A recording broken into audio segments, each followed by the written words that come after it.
A question for Chris. I just wondered how intimidating it was to be faced with Anthony Hopkins in full godlike mode. And a question for Mr. Brown, whether you were influenced by the fact that this is part of, effectively, a franchise and there are other films in it. Were there certain marks that you had to hit or plot lines that you had to follow?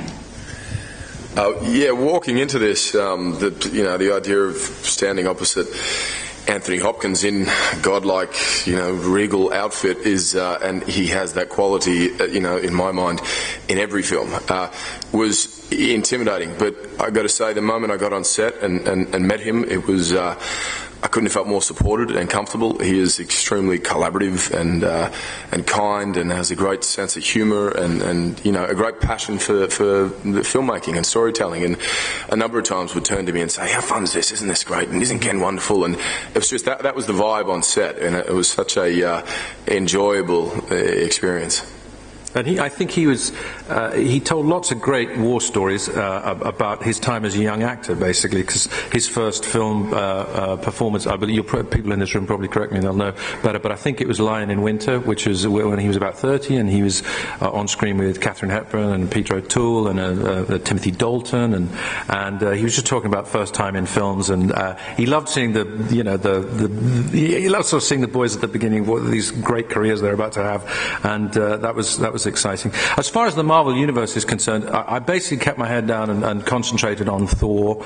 Occasionally I would say, did I see the place name of that place has changed? Why is that? And they'd say, oh, that's fine. They would tell you about this, and they would explain something that happened, none of which I can give away, otherwise I'd have to kill you, obviously.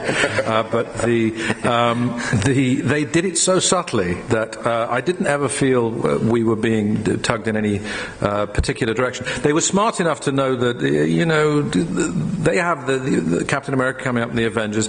They didn't really haven't planned that much further. They had many hopes and dreams, I'm sure, but we all knew that unless we put all our eggs in this basket and really concentrated, there'd be no point in worrying about how it fitted in with the rest of the universe. There are lots of little kind of surprises in there, I think, but they were ones I was told about, and if there were ones that I was forced to do, they did it so brilliantly that I didn't even notice.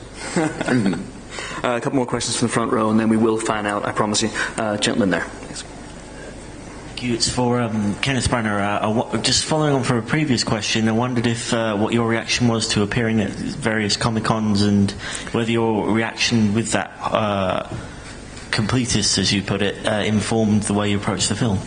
Well, when I went to Comic-Con in San Diego, my first experience of a comic convention, I felt as though I was looking at a lot of people who reminded me of what I was like when I was 16, 17, 18, and discovering that I loved being an actor, and suddenly was travelling up to Stratford-on-Avon to watch plays and getting copies of a theatre magazine called Plays and Players, in which a young man called Tony Hopkins appeared for the first time, and making those connections. And I was obsessive, fanatical, and retained some of that now. So none of the intensity of feeling through me. I mean, you could, if we were to listen to every passionate fan about how to make the film, there'd be thousands and thousands of different films. But you can spend quite a lot of time with a real cognoscenti fan talking about helmet length, type of helmet, type of horn, type of metal, which powers it has, which worlds it could survive in, which worlds it couldn't survive in. And we try and address that in as much as it helps us to tell the story. But we hope that there are lots of things in there for fans. But honestly, we also, I think, constantly wanted to have the film open to people who weren't aware of these characters or the Marvel Universe or anything, just coming hopefully to hopefully be entertained by a big summer movie.